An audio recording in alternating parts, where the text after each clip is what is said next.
And we're recording. So whenever you want to start, Betty. All right. Well, thank you everyone for coming on in here to see the Psychology of Final Fantasy panel. We are so excited to be able to give this information to everybody, and never mind, go and talk with everyone about this type of fun information. And you have some great panelists here to really talk about and talk with. So without further ado, I really kind of want to introduce you to all of them, and I'm going to let them do that themselves because that's half the fun. Whoever wants to go, make it happen. Popcorn style? All right. Popcorn style. I'll get it started. Hello, everyone. My name is Dr. Chelsea Hughes. I go by Lee or Leah.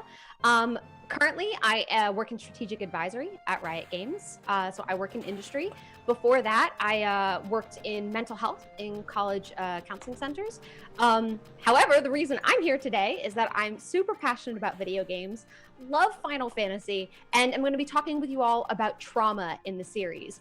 Particularly Final Fantasy X, one, because it's one of my favorites, and two, because it is like a trauma melting pot. It's like, there's so much going on there, and I want to be excited about that, but it's also not exactly something to be excited about. So that's me. Hello, everyone, and we'll popcorn this over to Dr. Kowert. Hi, I am Dr. Rachel Kowert. I am a research psychologist. I'm also the research director of Take This, which is the first mental health nonprofit to form working specifically within the gaming community and the gaming industry. I'm also a science content creator, Psychologist, where every week I talk about things like this, like the science of games. I'm here because I kept telling Tony someone has to come talk about Final Fantasy VI, so you're gonna have to just let me be here. And I'm here to talk about the storytelling of Final Fantasy. So I'll pass it to Dr. Kelly. Bam. Thank you. Thank you, everyone, for having me. So, hashtag HH. Honored, humbled. Hashtag HH. Wait, do that again, Tony? Do it.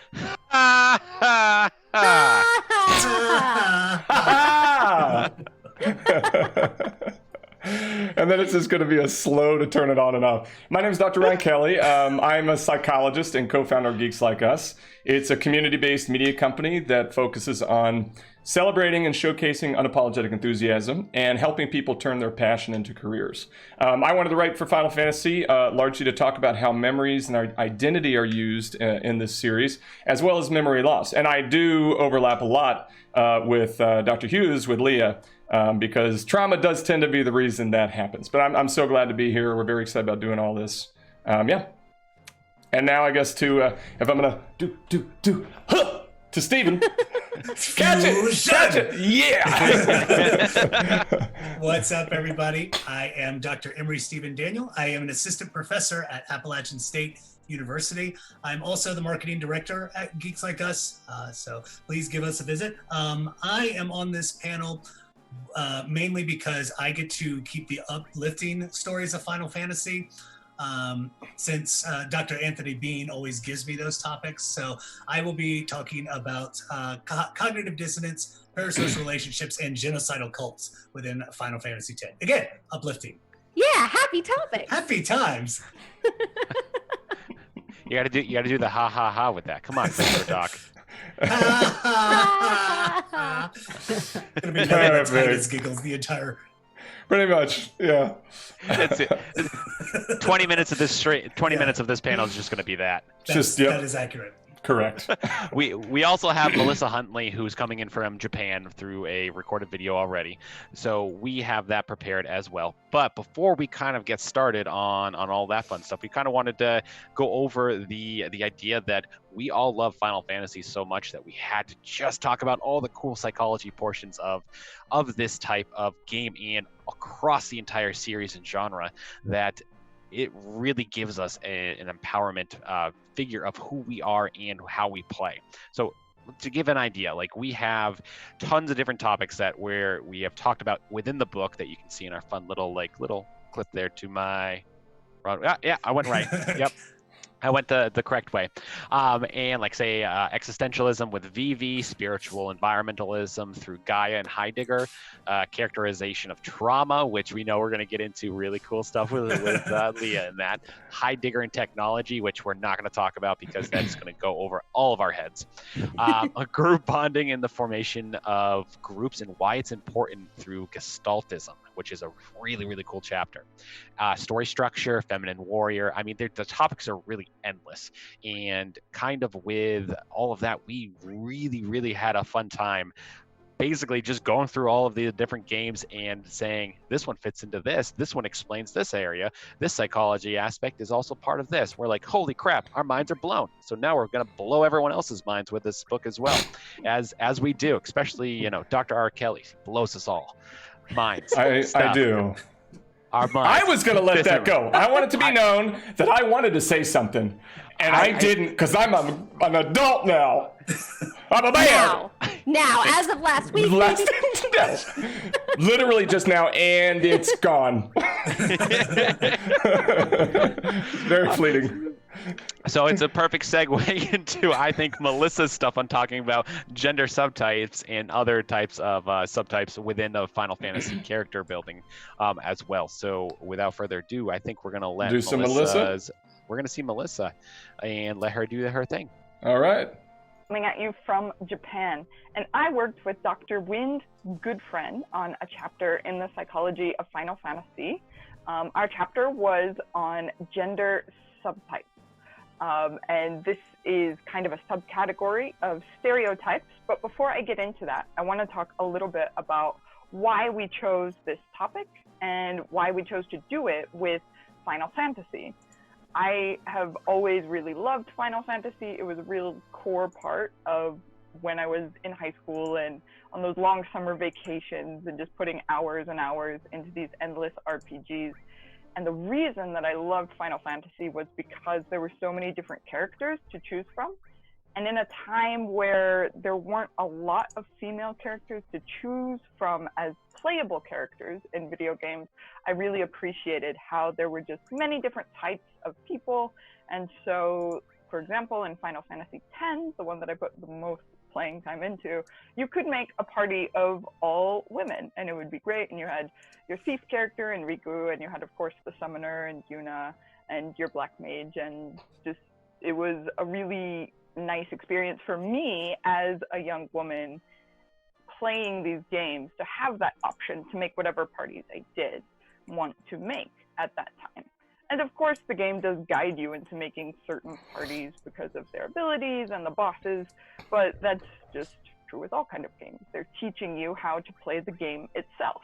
And with Final Fantasy, they do that by giving you so many different chess pieces, and it's up to you to organize them in the way that you want to play the game, some of which will just be more difficult than others. The characters themselves do have these kind of built-in roles and what their default paths of like power and abilities would be. So if we're going to talk about the most popular character, Cloud Strife, while in Final Fantasy VII there are all the materia, so you can give him healing materia if you do want him to support the rest of the party, he's just naturally going to be a better fighter because all of his stats are in like physical and resistance, and he has a sword. So it's just going to be better for him to be fighting than for him to be kind of stuck back behind everyone. So with these kind of default characters, that's where we get into the idea of stereotypes or archetypes in a kind of narrative sense. And we go into what's called subtypes, which are specific types of larger stereotypes. There's general ideas of what is common for men, or what is masculine, and what is common for women, what is feminine.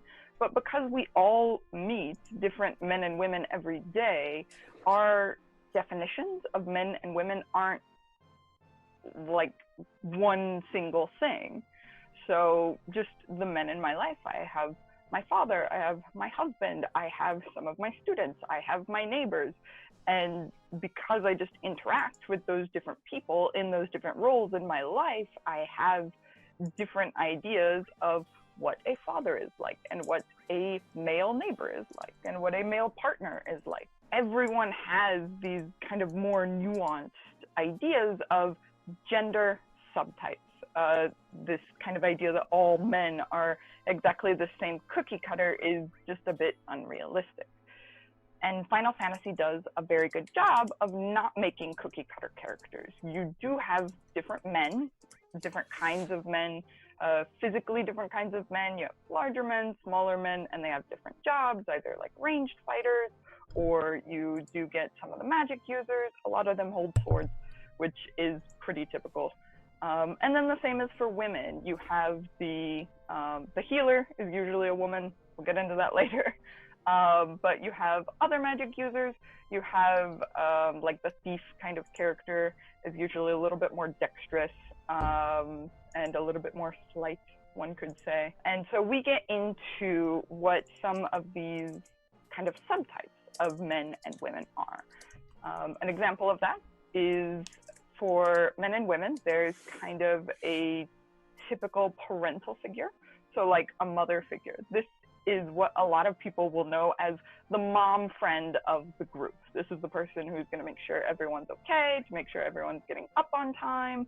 And you're going to find that a lot in Final Fantasy in the woman that's in the healer role of the party. In general, what we talk about in our chapter is that subtypes do appear to be better than just generic cookie cutter man, woman, but that doesn't mean that they're not problematic, because you're still kind of putting people into categories and giving them shoulds of like, this businesswoman should not be cold and this businessman should be cold. Still defining them by relatively limited ideas of what people are. In a video game, this makes sense. People have stories to tell, and players have stories to get through, and they have bosses to beat. But because we know that video games are such a popular media with young people who are learning social skills, they're learning about the world in general, and they're learning about people that they have never met, maybe in real life, it's important to kind of see the possible messages that they could be getting from these video games that they aren't getting anywhere else. Subtypes come in when it's presenting information to people who go to Final Fantasy to specifically seek information about men and women, but because they're given that message, that can reinforce what they're being given in other parts of their life. But as I said before, if they don't interact with different kinds of men on a regular basis, or you could even take subtypes across, away from gender, and put it into like race or class. If you don't usually interact with someone of a demographic, and then you play a video game that has that character is going to inform your expectations of those kinds of people, whether they're men or women or businessmen and businesswomen or mothers or fathers. And that's why subtypes are better than standard cookie cutters, but there's still a problem with holding value into this kind of predictable character creation method. All right. Well, thank you so much, Melissa, for that. That was super, super insightful. I think we all really enjoyed that, and I think the audience did too. Gave some really, really good insights on those different types of subtypes, and that's just one part of this wonderful book. And I think that it would be we would definitely be remiss to not talk about the actual storytelling within the book itself that the wonderful Dr. Kowert talks about, and maybe a little bit of Bushido as well, right? That is correct. Can I just, I wonder if I can just real quick ask Melissa one question. Is that all right?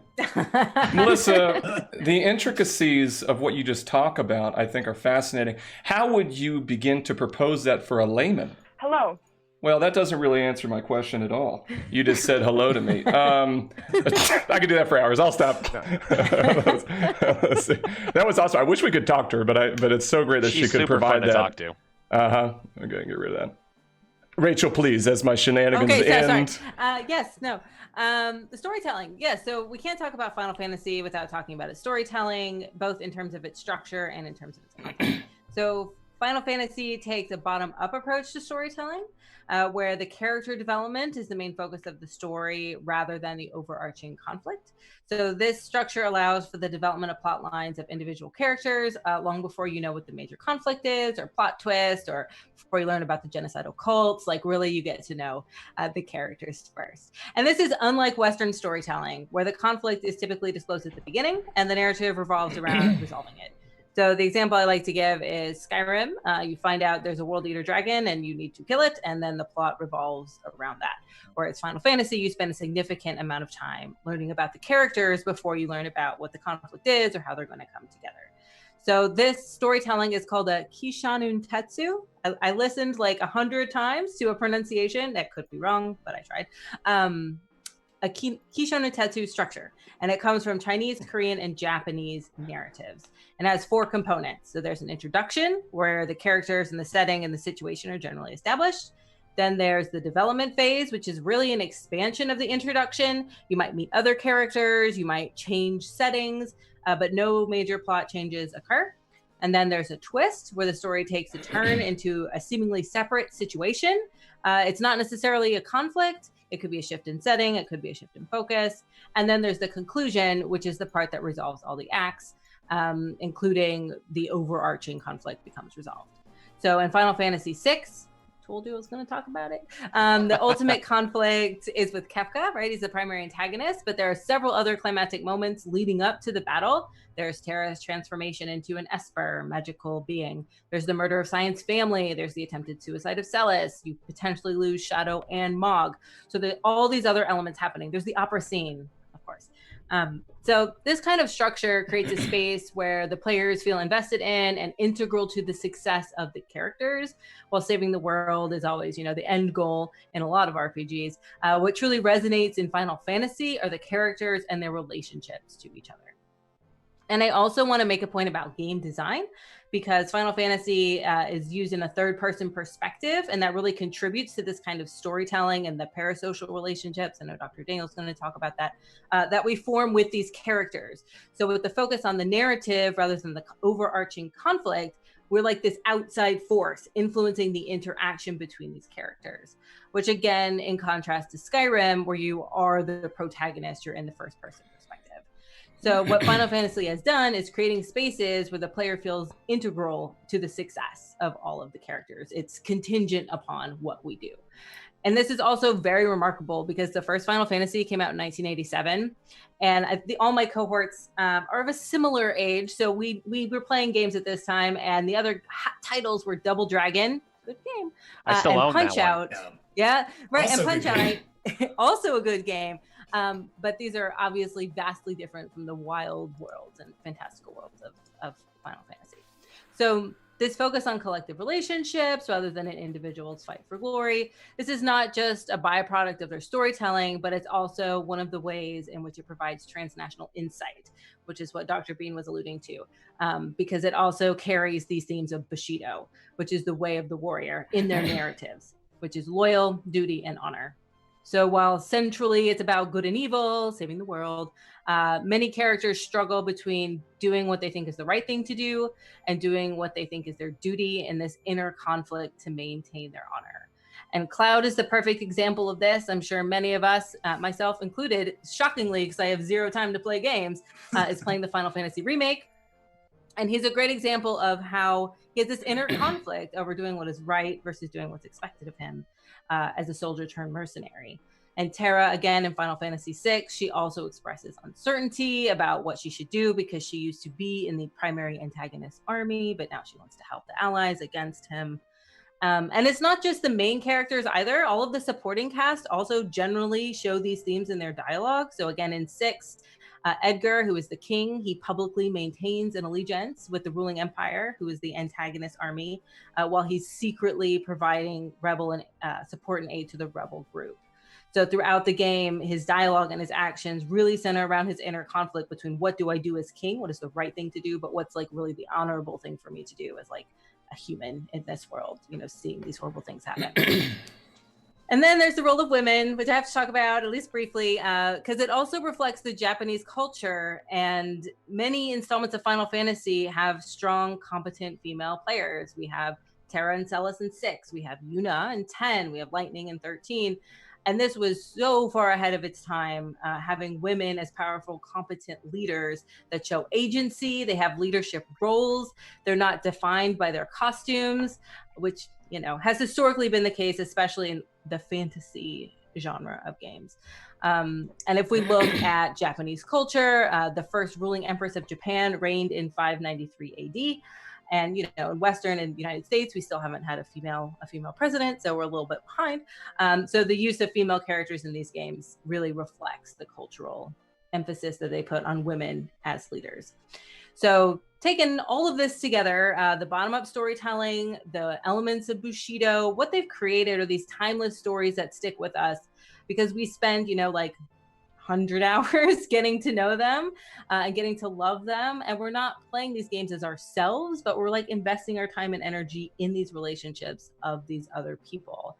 And I think understanding this kind of psychological storytelling is really key to understanding the draw and longevity of these games. So while Battle of Good versus Evil like brings us there, but it's the relationships and their struggles and the genocide and the trauma that keep us there time and time again. Now, have you ever seen any game that can do this? A game series done similar to what Final Fantasy has? Obviously, the JRPG genre itself is massively like it's almost like sometimes in a cultish style of people that are playing it. Careful. Also his subject. Preaching a sore subject. Definitely. There's a lot of people who use this story structure, like Chrono Trigger is a good example. But I think Final Fantasy, what makes them different is that they've done it consistently over time in every iteration. They've stayed true to it. Whereas like Chrono Trigger is just a one-off, right? But Final Fantasy is definitely not the only one who does it. They just do it so good. They do a pretty good job with that, I would say. That's why we keep on buying them. It's almost like inherently like very similar games, but it's right. Like, they're not. It's crazy. They're not. The characters are different. Yeah. The term final is becoming more and more ironic as more are being brought into the series. Yeah. Yes. You think the guy who made Final Destination was like, they're onto something. Final Destination 37. You know, Land Before Time was like, let's go back and name all 30 of our movies. The final Land Before Time 7. Final Fantasy. That's right. Well, one of the things that Dr. Kowert was talking about that I really, really appreciate about the bottom-up storytelling is that it doesn't put the player in this position of like the omniscient player, right?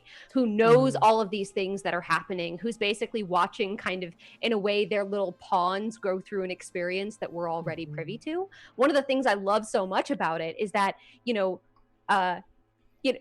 not to hint a little bit at what I'm going to be talking about, but as these different characters have these revelations, these groundbreaking moments that they have in understanding the way that they interact with the world or learning about themselves, like we may have gotten some hints as to that happening, but we learn that in the same moment that they are. And I think it's really cool that we're not in this position of like an omniscient player. We are experiencing these things as the characters are because of that bottom-up storytelling. Yeah. And it's like, I know you're talking about 10, but it's like what we learn at the end of 10, right? And everyone is just like, oh, and everyone learns it. That's a spoiler alert, this whole panel is going to be 20 years old. It's 20 years old. If they haven't played it by now, they're in trouble. Yeah. Why are you here?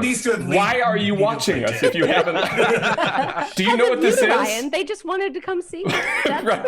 Mima, go back to bed. Go back to bed, Mima. Come on now. What are they talking about on this widget? She gets scared when she watches me. on the Technicolor tube. UHF. Yeah.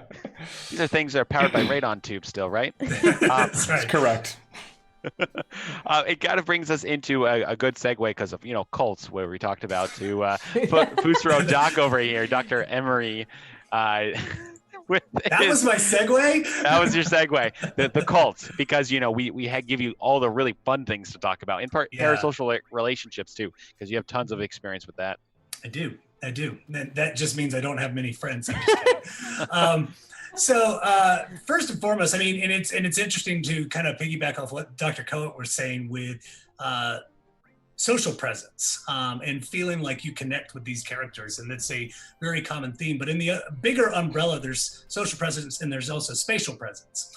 But the thing that we kind of get in with telepresence and just feeling like there's an illusion that you are connected, and one of the reasons why we love playing Final Fantasy so much is part of how we bring in those relationships, again, like social presence.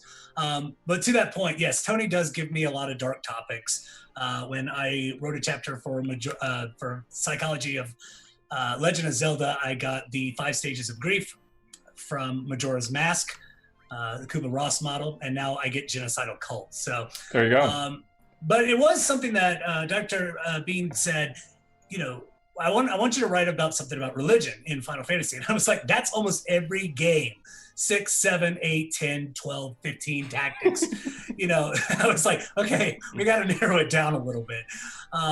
So I really wanted to kind of focus in on Final Fantasy X, because Final Fantasy X is one of the most unique representations of religion in this case, because when you start playing it, first and foremost, the debatable name Titus. Right.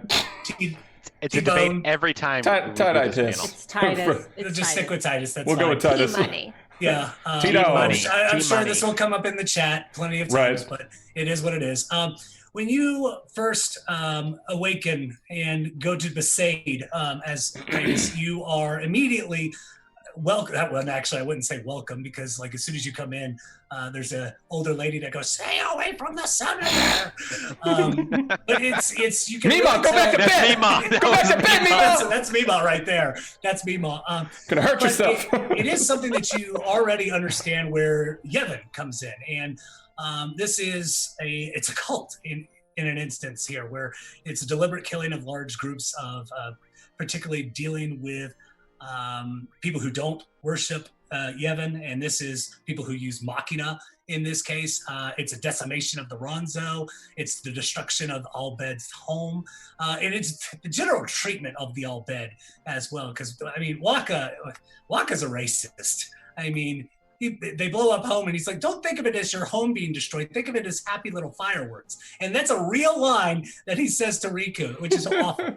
But the thing is, it's this teaching of Yevon that really comes into play when it comes to Final Fantasy X. And the big thing is, within what we know about Yevon, is this belief that there is Yevon and Unaleska, and they are high up in this church, and people who have never talked to them. So this is where parasocial relationships come in, is this one-way communication. I've never talked to this person, Yevon, or Lady Unaleska. However, I feel like there's something really strong in terms of a bond between these two, to the point where they make a religion based off of it. They make a complete following that's all over Spira. And anything that goes against it, aka Machina, is automatically downplayed or again, looking at Waka is automatically rejecting it, anything towards Machina, to the point where Seymour uses it, and Waka's still like, hey, shouldn't we not use Machina to destroy other Machina users? So the belief is there. But what's ironic is when you play through Final Fantasy X, there are little kind of numbers that go throughout the game, because Yuna's supposed to sacrifice herself to Sin. She's supposed to release the final Aeon. And in doing so, she will destroy Sin for like 10 years, right? But that's not, it'll eventually come back. And they don't realize the thing that they're doing is trying to bring the calm is ultimately the thing that keeps bringing Sin back. So you have a religion that is flawed right from the beginning, but they don't realize that yet. So they're going through something called cognitive dissonance. And cognitive dissonance is when you have two conflicting thoughts going through your brain simultaneously. So they're in this constant position, Lulu, Waka, Yuna, I'd say Kimari, but Kimaro talks so little, it's kind of hard to see what what's going on in his brain in this case. But they all throughout the game kind of chipping away at these beliefs. So, when Seymour uses Machina, that's one thing. And then Walker's like, that seems sacrilegious. And he's like, nah, don't worry about it. And then they're branded as heretics because Una refuses a marriage from Seymour. And they're like, should we still believe in you? Yeah, and they're like, well, we need to vindicate ourselves and say, it's the church, it's not Yevon.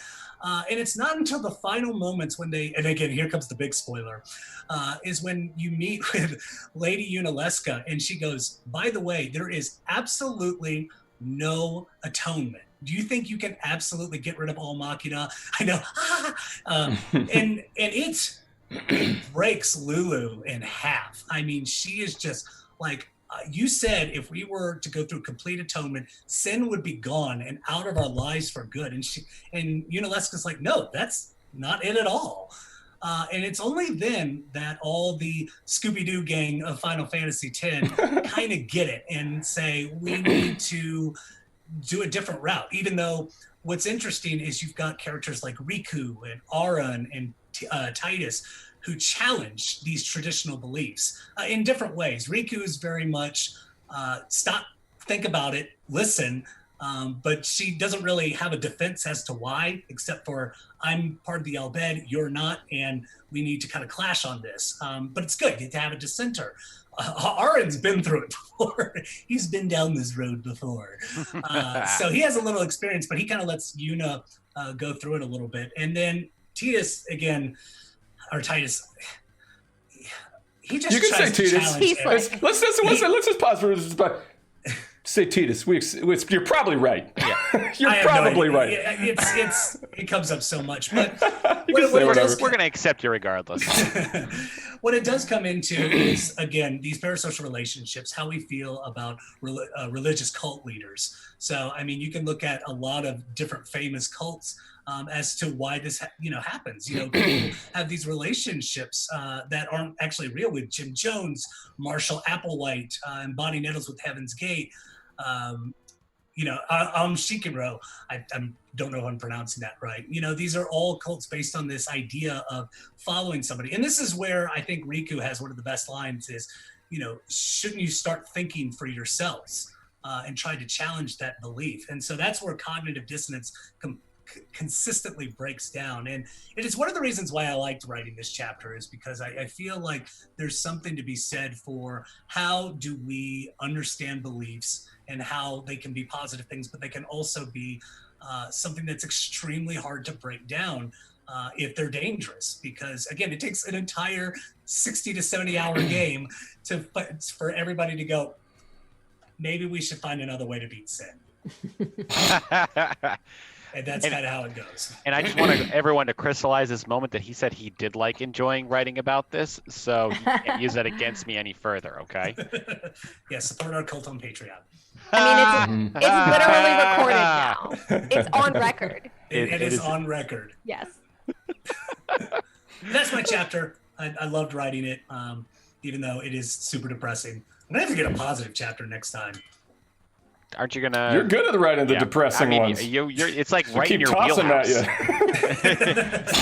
does that say about Emory? right. It's like, Ryan, you get bubbles. Lee, you get rainbows. Rachel, you get wings. Tony, you get butterflies. No, not this time. Just in general. Tony, you get butterflies. Steven, you get death. Oh. He gets a sickle. Can I write about? He's trying to get us. Can I write about literate caterpillars? Like, absolutely not. No. Never. No? Okay. No transformation for you. Right, none. Quick, I have a quick question for all of you. You can pop into, I always want to say Kamari's head, and you just get a glimpse when he's just sitting there with his little tongue like halfway out, looking sort of not very thoughtful, and there's other people are doing stuff, and he's just thinking about his brothers or something. What do you think he's thinking about, Stephen? The first thing, Kamari, what's in his head? Kamari is, in my mind, always thinking about what's Lulu, or not, what is Una gonna do next? And his pensive look of just, it was like somebody said, protect her. And that's all he did. It's like when your friend ironically tells you, hey, stare at something, look at this, or can you watch my bag for a second? And that's literally all you do. Pretty much. That to me is Kimari. It's like, Yuna's dad said, hey, Kimari, make sure to watch my daughter. Okay. you give him a lot more credit than I give. I see him, and I feel like he looks like he's deep, but if you went in there, you just hear through the echoed abyss of his brain, catnip, nip, nip. And then it's just catnips and Yuna, and I think that's it. Catnip and Yuna. I was going to say donuts. Donuts? I mean, yeah. Dr. Kelly, as a proud cat mom, I see Kimari, and I'm like, he is perpetually wondering if he fits. And if he does, he sits. He's going in there. Either that or plotting world domination. One or the other. Cats have two modes. Right. So. That's a fair point. I mean, I just think that he really just wants to know, when are we going to stop so I can go to the bathroom? That's probably fair. It's really embarrassing. I have yet to see a litter box in Spira. Right. This is true. The is Just world like there are no is a litter toilets box. in Skyrim. Right. There are no litter baskets in Spira. Do you pee in the Blitzball sphere? We'll stop from there. We'll just keep going. gotta move this along. We gotta move it on. Move this along. Does If one you eat urinate? that much cheese, does You it hit really matter? you hit your quota. That's it. That's all I get. That's all I'm allowed to have. Yeah, that's fair. Which brings us into how I've been traumatized by Ryan Kelly for many years at this point. And I sometimes That was a good segue. That was a great one. That was a Wait, good hold on. segue. Where are you? There. Yep. Nope. This way. This way. Hey. Go the other way. Yeah, There it is. fusion. Fusion. Hey. Perfect. Sorry, go ahead. What's really funny is that when you actually put your finger over it, it actually like gave you some of the lights that looked like you were actually fusing. That's amazing. I know. It was really I'm awesome. so happy about that. You'd never guess, but we all actually know each other outside of PAX. No, Turns out- we just met each other today. And you've been traumatized in that amount of time. Well done. That's how fast. I mean, it's a gift. Doesn't take long. No. But I mean, it brings up the idea of how do we move past this? I don't think I can ever move past Ryan in any of his traumatization towards me. I'm very sorry. And I'm just, very sorry. I don't think you are. A lot of it is against your will. Yeah. Which leads us into where Leah's chapter kind of comes on into play of what is trauma and how do we actually overcome it. Yeah, so anyone who has played even the first 20 minutes of any Final Fantasy game can acknowledge that those characters go through some serious traumatic events. Witnessing the death of their parents or realizing one day that you're actually dead. Those are some serious situations that they're all dealing with. And so the things I'm going to be talking about are defining trauma, how it's used as a core component of character development throughout the Final Fantasy series, and how it's used as narrative development for the idea of collective trauma. In that trauma doesn't just happen to individuals, it can also happen to groups of people, which ties in really well with what Dr. Daniel was talking about. So moving on, defining trauma. So typically experts will put trauma into two categories. There's little t trauma, as in lowercase t trauma, and then big T trauma, like capital T trauma. Little t trauma is stuff that we all experience at some point in our lives. No one ever escapes it. It's the things like, moving to a new town and losing your friends, or a family pet dying, or witnessing your parents fight. These are things that they shake us, they make us grieve, but ultimately in the course of, days, weeks, or months, we get over it, maybe think back on it, and it causes a little bit of a sting. Big T trauma, on the other hand, is something that shakes us. And at its core, it really redefines the way that we interact with the world. Those traumatic experiences teach us a lesson, and we carry those lessons moving forward. These are things that can expand everything from the death of a loved one, to experiencing assault, to realizing that the lessons that you've been taught about your entire purpose in life was actually a lie, and you're just perpetuating sin for the rest of your life. As I said before, I'm going to be... I mean, You I feel talking like about something in particular? I feel like we're talking about Suspiciously Catholicism now. specific. Oh dear. Oh, we're not going to go. We'll stick to you, Yevon, there. Praise be to Yevon. Anyway, so those are kind of the two different categories. And Final Fantasy, because it's developed so many different games that take place in all these different worlds, and they've told so many different stories, they've been able to really use trauma as a mechanism of character development. Trauma in and of itself is a conflict that we experience that we take with us moving forward. And these lessons that we learn about how to interact with the world, they're really well intentioned, right? You know, what we're doing is trying to move forward in our life with that piece of trauma that we're carrying with us. Unfortunately, trauma lessons are not always things that help us to lead healthy lives. They're things that help us to avoid the pain of what we experienced. So we learn to avoid things that were disturbing to that, you know, caused us pain or were disturbing to us, or we, you know, experience depressive symptoms or anxious symptoms. I talk a lot in the book chapter about like the different symptoms of trauma and how that manifests, you know, for individuals and for characters in the book. So I won't jump too much into detail on that. But the idea is that that trauma teaches us lessons. We carry those lessons forward with us, and those lessons that we've learned actually don't help us to lead healthy lives. They just help us to avoid the pain of what happened to us. I think Final Fantasy is an outstanding example, and particularly Final Fantasy X, because it shows us really different ways that individuals process through trauma or do not process through trauma. And I think Titus is a really excellent example of that. I'm going to go ahead and call him Titus because that's what I've been calling him since I was really young, and that's just what we're going to move forward with. It's fine. So, It's totally T-Money. fine. T-Money. T-Slick. T-Dog. No.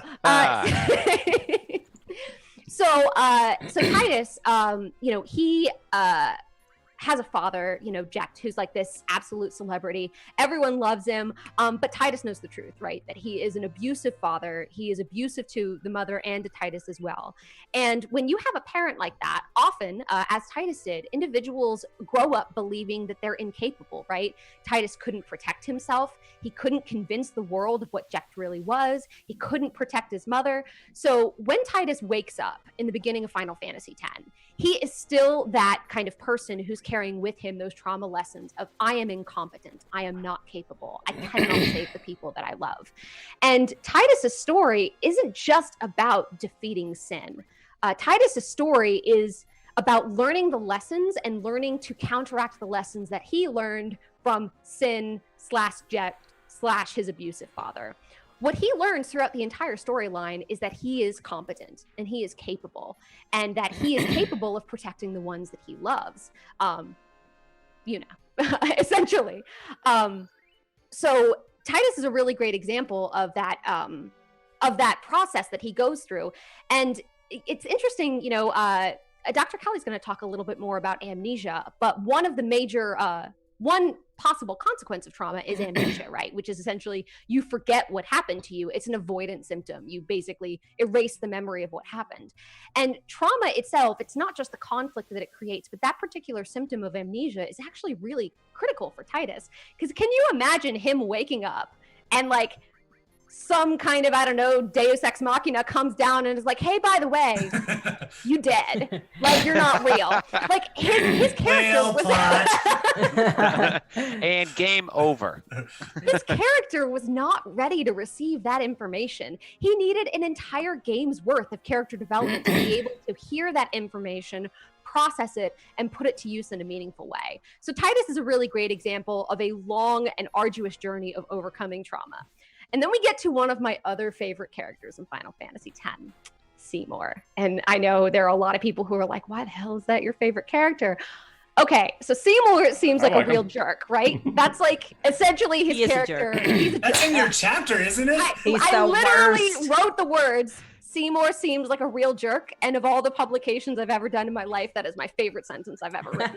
So, Seymour seems like a real jerk, but also, Seymour witnessed the death of his mother. That's like the most traumatic thing, well, in the category of some of the most traumatic things you could possibly experience as a person. And so when Seymour is trying to, you know, destroy the world and destroy pain, what he's doing is using his trauma lesson and not overcoming trauma. He's like, hey, this lesson that I learned about, you know, the best way to not experience pain is just die and avoid all the pain. Yeah, that's what I'm going to go with. That's going to be the lesson I take forward in life. Like, if that's not a lesson in trauma, I don't know what is. So I think he's a really excellent excellent example of, someone who just seems like he's a real jerk, has a real thorn in his side, seems to only exist to be a pain in the butt to all the other characters. But really what Seymour is doing is constantly dealing with the conflict of the death of his mother, and how to actually process that kind of pain, which is an extraordinary pain to be dealing with. Moving on to my last bit, I do want to talk a little bit about how trauma is not something that only afflicts individuals, right? It can afflict a collective. And I think that the story, the lie of the Summoner's Pilgrimage is a really excellent example of that. So the entirety of the universe that we see in Final Fantasy X, or I should say the followers of Yu Yevon, believe that, like, hey, these summoners, from the time they're little, they're going to be, trained in the art of magic.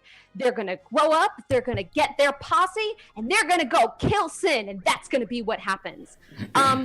So that's a lie. That's not what actually happens. What actually happens is that they defeat Sin and then become reincarnated as Sin and then end up propagating Sin. And I think that that's actually a really excellent metaphor for trauma in and of itself, because for trauma, oftentimes the thing that looks like it's going to be the thing that helps you is not actually the thing that's going to help you. It's going to be the thing that actually continues to propagate that issue. Do you think that by eliminating the world of pain and killing off everything, that's going to help Seymour process his trauma? No, that's not what's going to help it. The same reason that killing off Sin and becoming the next Sin isn't going to be what solves it.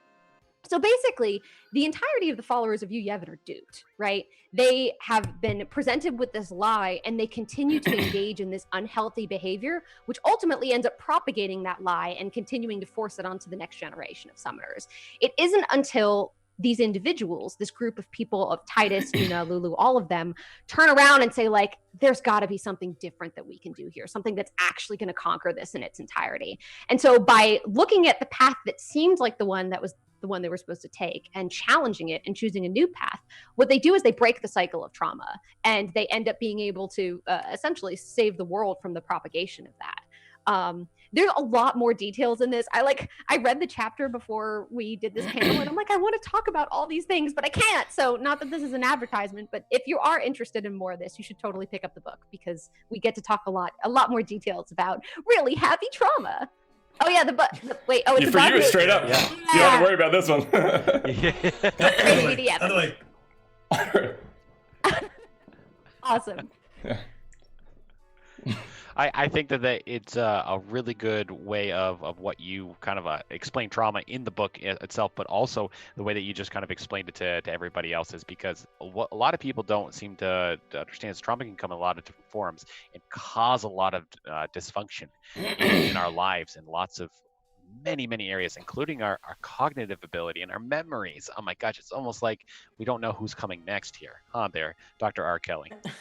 Right, yeah. Hey, thanks, Tony. Hey, you're welcome. Oh, this actually looks weird. This doesn't look good at all. When I do that. That doesn't look like a high five at all. It looks like a low 6. Sorry. You hit your quota. I already hit it. Well, does it reset? Or is it done for the whole? That's No, not for how another it panel. Not There'll be for another you. panel for that. I worked hard on this. No, just kidding. All right. Yeah, I mean, I think it's, and I like that Leah went first, because, with trauma has a lot to do with a very, very difficult memory of some kind. And the idea is, and it does tend to start with one significant event that we have memory over. But the reason I wanted to write my chapter on memories and memory loss and ultimately identity and relationships as it relates is, to me, that's the most important underlying theme to all the Final Fantasies. Because, the idea is, I think sometimes we tend to think of memories as these magical concepts, these things that exist in a spiritual way that can't be quantified, and they're very feelings of the memories are so accurate and they don't change over time. Right. And and it's in actuality, and admittedly, human memories are more advanced than every other creature. But the idea is, even the simplest life form have memories, and when it boils down to it, they're not these remarkable, exceptional, unquantifiable things. They boil down to these little bundles of neurons that were created based upon what we were paying attention to. So it ignores a lot from the get-go, and then it hopefully fires the same way that it fired the first time when it was made each time. But it doesn't actually. So you think about even just and we call those engrams. You think about just the basics. You have a memory, it fires the same way. When you remember something, you're not even remembering the instance. You're remembering the last time you remembered it. And that engram gets broken down. Some of it deteriorates. New things get added based upon your current perception of the world and how it has changed. And you identify with it. This incredibly fallible, unreliable, unrealistic thing is something that we base our identity and our life and our meaningful world connections and our relationships around. So, not to so dooming in the state of humans, but I love Final Fantasy because they proactively use memory and memory loss as a tool. One of I think the most readily available tool or types of memory devices they use is amnesia.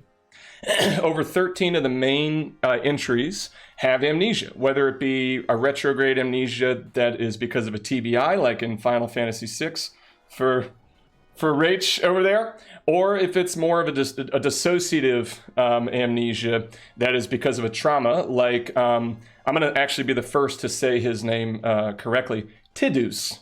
So Tidus. That's it. I'm sorry. See, My whole life. 20 years we've been saying it all. Right. Tidus. Tidus. Yes. Yeah, I Tidus. think, I think in Japan they call it tie-dye piss sometimes as like a kind, but it's actually Tidus. So with no, I'm just kidding. But no, with like trauma, like Cloud or Titus, I'd say Titus. Titus, it's kind of harder to quantify his, I think, but it would be a dissociative amnesia. And one of the main reasons they use that, it might seem simple enough, but there was an interview with Nojima. He was a story writer for Final Fantasy VII and helped with a story of Cloud. He was like, all right, how do we, I'm looking at games like Dragon Quest, where people have these blank slate characters, and they create their own story, and they identify with the character better, and they feel like their character. Their character knows just as much as they do about the world. So as the protagonist in the game is learning, I, the player, am learning at the same rate. So I'm really relating to this protagonist. I just, the avatar just met Sarah. I just met Sarah for the first time. So I'm immersing myself into this. And what Nojima said is, look, we've got a story here. So how are we going to make it so that they can have this remarkable feature? You know what? Let's just hit him in the head with a hammer really hard. And then everything is new. So you think about, I would encourage you, what are the favorites? I know, Rachel, yours is 6. Steven, yours is 10, I believe. Right? Leah, 10. Okay. Yes. 10 is mine as well. T-Dog, what you got? I'm a mix between 7 and 12. 7 and okay. 12. Oh, That is a shocker. That Let's is a go with shocker. 7. Wow. I also like 14 because I can just be like a Mikote and just I like me with cat ears. But I like 12 because you got to actually fight the espers a little bit more and actually have to do stuff. Right. It's very good. 12 is Well, good. since we got a couple of 10s in here, let's just remember 10, right? Where Titus lands on the ruins of Xanarkand, and you're swimming around, spending way too much time looking for Easter egg chests. It's just you go, Titus, come! You really got a lot of shit to do, man. It's like, yeah, hold on, I think there's one behind this rock. Nope, that's just a rock. But as you're doing that, he knows nothing about this place. It's all mystery. You're finding out about it. For some reason, he keeps telling everybody he's from Xanarkand, even though he's told repeatedly not to tell people he's from Xanarkand. But you're meeting everything. It's a new world, new people, everything. And you're forming it, so you're relating. You feel like you're going through it. Now, the idea of having that as one device is one thing. The other is most of Final Fantasy, and Dr. Kowert talked a bit about this, follows directly under the anime formula that came in the 1940s, based around friendship, effort, and victory. That was the point of anime. That was the point of these stories. And the same kind of formula is used. And so ultimately what we need to be getting out of this is a sense of relationship, trying really hard, and succeeding. And as well as that effort, it's growing, it's succeeding both through some quest and identifying who we are. So if you're going through this story, you're making memories, you're finding yourself who you are, but then you lose a memory. Or like, and I talk about this in my chapter, like Cloud, you actually take on someone else's memory, Zach's. It's not even his. He's sort of Zach's are impressed upon them. It leads you to question, what is my identity? What's even the meaningfulness of all this? Because if we think about where we get our identity and meaning, it comes from memories. We know that. We get our sense of meaning from memories. By evaluating what has occurred to us, it allows us to develop a sense of purpose, which exists in our future prospective mind. And then by having a sense of purpose and a sense of meaning, we can have a sense of self-determination. What do I have power over? What do I have control? And what I'm going to do. So if you have this it's all banking on this incredibly fallible idea of a memory, something that can literally be plucked out of a brain, put into something else, like in the case of sea slugs, and now that sea slug has that memory. I love that question that Final Fantasy asks, right? I mean, it's an amazing question. So in Final Fantasy VII, it's my favorite because the memory is impressed. Everything that he was is gone. He has this other person's memories that's not his own. He starts to act upon it. And the point of the story is, recognizing I had this trauma. I lost my memories. I took on these. I'm now making new memories. They are challenging this idea of who I am, this broody, Avalanche, ex-soldier, like jerk, and has these new memories with new relationships. He has Tifa, who sort of represents this landmark of who he was, and then becomes his true self, right? But again, the reason of that with developing memories, how it makes identity, relationships, using it as a plot device, there's no better game, and I say this pretty confidently, no better game or series that uses it as a plot device than Final Fantasy. Can I just say he's lovable and broody?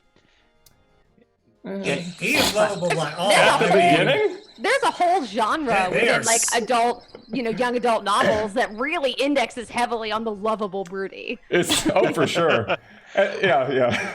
I felt like Ryan was going to actually talk about his who am I when he went into this, and I was like, oh, we're finally going to know who he is, and then he just skipped over, and we're like, maybe we should tell him who he is. I don't know. I'll never know. You'll never know. It's a disaster. Right. But as we have only a couple minutes left, everyone, because I've read the book obviously multiple times, but everyone kind of usually has a favorite quote or sentence in their chapter. And you don't have to remember it exactly, but I want to start off with this one and about what it is. See. And my favorite thing, and this kind of goes on what Leah said, like your most proud moment of what you could actually write in something and have it published. Mine was Jeff Goldblum famously says, "Life finds a way," and I was like, my life is all set. I'm good. Can I amend that real quick? Because it's not life has a way. It's life has a way. You gotta throw the two little. It's life finds a way. I don't want to show you a toy of mine. I'm like reading it now. I'm trying to remember my quotes. That was a curveball. You guys had no clue that was coming. But no. I will say I like the quote at the start of my chapter because it's from Oren, and Oren is also lovable and broody. Maybe I need some tips on some of these novels, Leah. I don't know.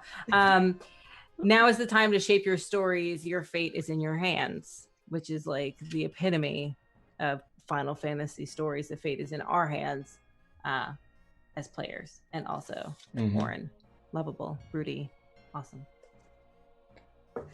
I'm not gonna pull one of my quotes, but there is a T.S. Eliot quote that I'm going to grab as I go through here, so effortlessly. If someone else wants to say their quote, so I would say obviously I have my quote.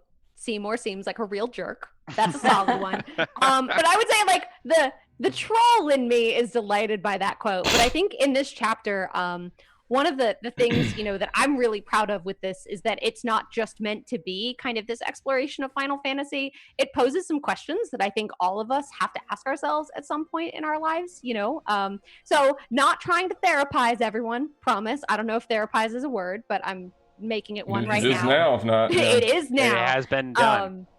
But my hope is that it's also actually like educational and informative for folks, in terms of, having to think about maybe some nasty things that we've gone through and how, what healing can actually look like and what healing doesn't look like. I talk a lot about what healing doesn't look like. I think the thing I'm most proud of, from pulling all the quotes from Final Fantasy X, which I did.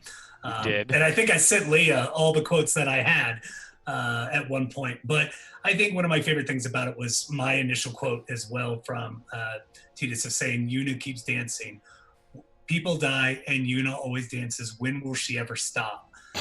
And that to me was like this cycle of dissonance that they were going through was, when is enough enough? And when are we going to find another solution for it? And I think that was one of the biggest things that always hit home with me, into where I was like, I have to begin my chapter with that quote. That's awesome. Started mine with a Yuna quote too. Nice. So there is a quote that I like, and it comes down to, again, sort of the fallibility of memories, yet at the same time, the importance of it. And it's T.S. Eliot said, "We die to each other daily. What we know of other people is only our memory of the moments during which we knew them, and they have changed since then."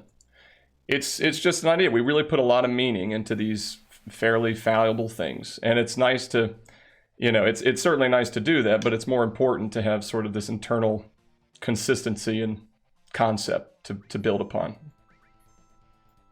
Yeah, I agree. I also just want to point out one other thing is the subtitle of what we did here is actually surpassing the limit break. And I think it speaks to a really important aspect, if we have to take a look at that, which of course we do, is that a character can only surpass your limit break if it takes damage. And your damage is what helps you surpass everything, gives you learning experiences and the ability to move forward. So as long as we kind of keep those types of ideas in our minds, then we can always surpass our own personal limit break and grow from what we have.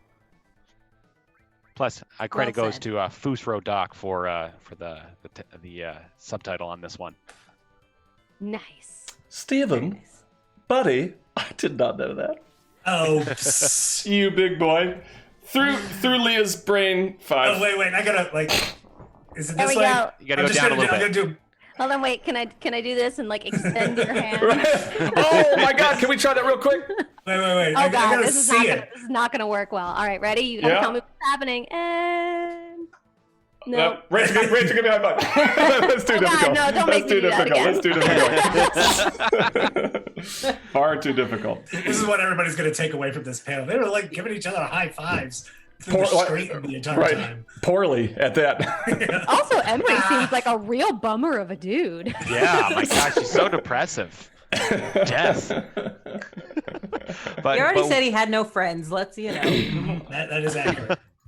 But we do appreciate everyone coming on into the panel and the wonderful, amazing authors that we had that did this, but not just the authors that created the chapters, but researched them, played the games again, because almost everybody replayed games just to get to their knowledge up and everything. But it's almost like you get to play video games to work. I just wanted to play more Blitzball. Yeah. Oh my God. Accurate. Can't beat my team. I'll take you on. I'll take you on. I would also call this out just to make sure that we have the time to say it. It looks like below all of our video feeds are different Twitter handles. And so we don't get the benefit of this being live and us being able to, answer questions in the audience and stuff like Good that. call. But please feel free to tweet at us if you have any questions or comments about anything that we presented on today. Absolutely. Yeah, because we're fun. And follow us, have fun, interact with us. We love people. Speak for yourself. No, I'm kidding. Not Steven. Not Steven. Steven just wants to talk about death and dying all day. Yeah. Here comes sorrow. Stephen. Let it be. Wow, we had it really good. You guys hear about what happened? Oh, no. 2020 is Steven's favorite year. I'm sorry, that's too real. Cut the feed. Cut the feed. Cut it. That's for my sake. I'm actually watching the time down there, and it is an hour and 3 minutes. So you're gonna have some editing to do there, Mr. Ryan Kelly. Keep that bit at the so end. much. No, it's okay. Yeah, it'll be all right. It'll be all right. Keep I say thank 2020 you. is my year. Jeez. I'm sorry. That was Damn, cold. I'm gonna go home and I'm gonna stay home. Good. Stay home. Wear a Stay mask. home. Wash and, your and hands. I'm gonna go cry Fair. more 6 feet from than I others. normally do. Yeah, I think with crying you have to do like 8 feet because it could splash. That's true, Yes. Well, cool. Well, thank you so much for having us, Tony. Yes, thank you. Thanks Yeah, for thank being you. awesome. Book. This is not just an effort on mine. This is an effort on everybody. True. Thanks, everybody. Thanks, everyone. Good to see you all. Bye. Take care. Love you. Bye there.